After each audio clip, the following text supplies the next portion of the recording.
ভিডিওর শুরুতেই সকলকে জানাই শ্রী গুরুজয়।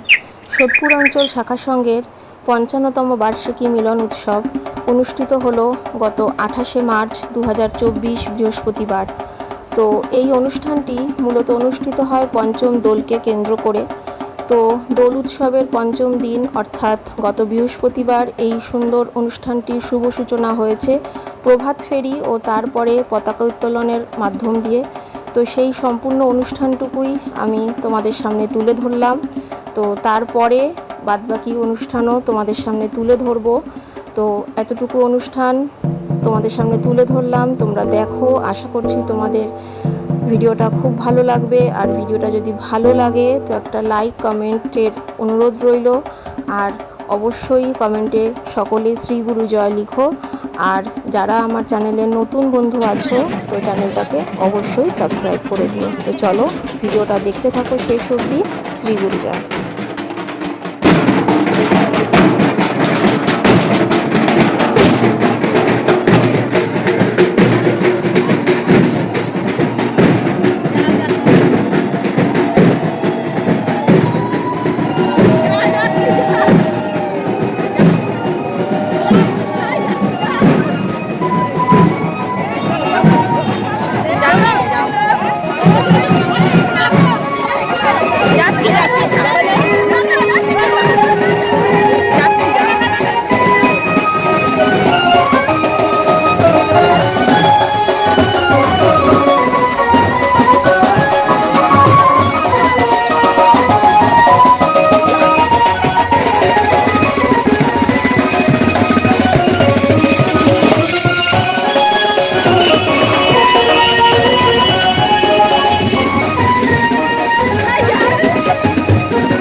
তো প্রত্যেকটা ভাইদের উদ্দেশ্যে বলছি, আপনারা ঠাকুরের বিগ্রহটা গাড়ি থেকে নামিয়ে নিয়ে আসুন।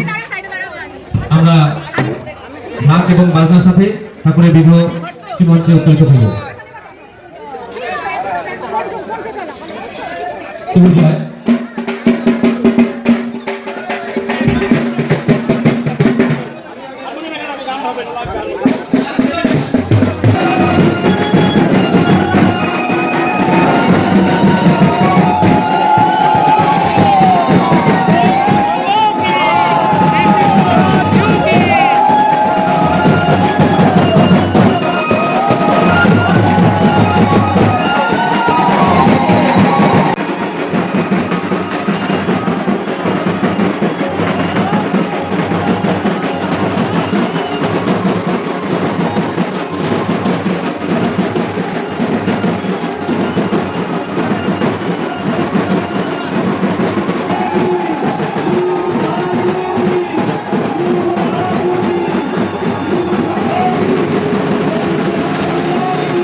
শ্রীগুরু সংঘ কি শ্রীগুরু সংঘ কি জয় শ্রীগুরু সংঘ কি জয় শ্রীগুরু মহারাজ কি জয় শ্রীগুরু মহারাজ কি জয় শ্রীগুরু মহারাজ কি জয় শ্রীগুরু সংঘ আসলাম কি শ্রীগুরু সংঘ আসলাম কি সকল শ্রীগুরু সংঘ কি সকল শ্রীগুরু সংঘ কি শ্রীগুরু সোদপুর অঞ্চল শাখা সংঘ কি সোদপুর অঞ্চল শাখা সংঘ কি সোদপুর অঞ্চল ভাতৃ সংঘ কি সোদপুর অঞ্চল ভাতৃ সংঘ কি সোদপুর অঞ্চল ভাতৃ সংঘ কি সোদপুর অঞ্চল ভাতৃ সংঘ কি সোদপুর অঞ্চল বার্ষিক ৫৫তম বার্ষিক উৎসব